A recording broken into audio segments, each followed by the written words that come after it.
अच्छा है अच्छा है, अरे नहीं कंट्रोल, अच्छा है।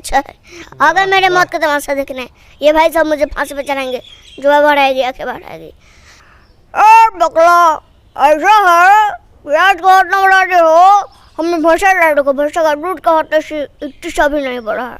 मैडम रोड पर चढ़ा है पुल पर, लगा इसलिए मेरा प्रॉब्लम कलकत्ता चल। भाई बनो, अरे मोदी जी यार शांति से बोले नाटक का नाश फट रहा है। हम चाहेंगे कि एक पवन सिंह का जाए खेसारी लाल का जो कि अभी ट्रेंडिंग में चल रहा है वो गाना एक बार गाकर सुनाइए आप। पवन सिंह जी का सुनाना चाहते हैं भक्ति गाना।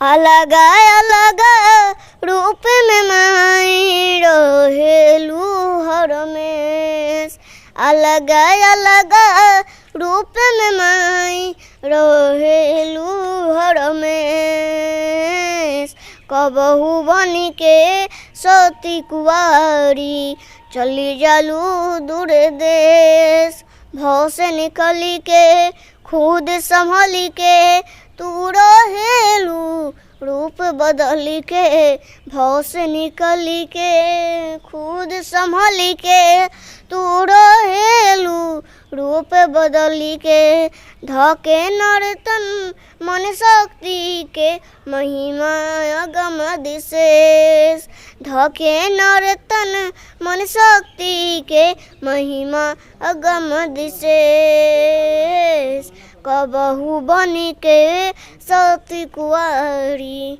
चली जालू दूर देश। अच्छा, जो ये आपका ये स्टाइल है, टोपी लगाए हैं, चश्मा लगाए हैं, इसके पीछे क्या कारण है? ये हम पहले नहीं लगाते थे ये चश्मा पेन। अच्छा। पहला बार जब इंटरव्यू दिए थे तो ये नहीं लगाए थे, दूसरा बार जब दिए प्रकाश न्यूज़ चैनल है एक, प्रकाश न्यूज़ लाइव कांटी, तो उस पर दिए थे। ये गाना वायरल हुआ था जनती ये जरल जेबू, तो उस पर हमें टोपी और चश्मा लगाया हुआ था। अच्छा। तो उस पर वायरल हो गया कि कमेंट में कितने लोग लिख रहे थे कि आपसे यही पहनकर मीडिया वाले को इंटरव्यू दीजिएगा। अच्छा, काफ़ी सारे मीडिया वाले आ रहे हैं, उन लोगों से क्या कहना चाहेंगे स्पेशल? तो काफ़ी सारे लोग आ रहे हैं, उन लोग से हम कहना चाहते हैं कि आप लोग और आइए और मेरे मदद के लिए गुहार लगाइए जी। जैसे कि देख सकते हैं अभी हम लोग मुजफ्फरपुर में थे और ये काफ़ी अच्छे से 50 से 60 कलाकारों का हुआ आवाज़ निकल कर आप सभी को सुनाए। आपको कैसा लगा आप हमें अवश्य बताइएगा। तब तक लिए मिलते हैं अगले वीडियो में, तब तक लिए जय हिंद।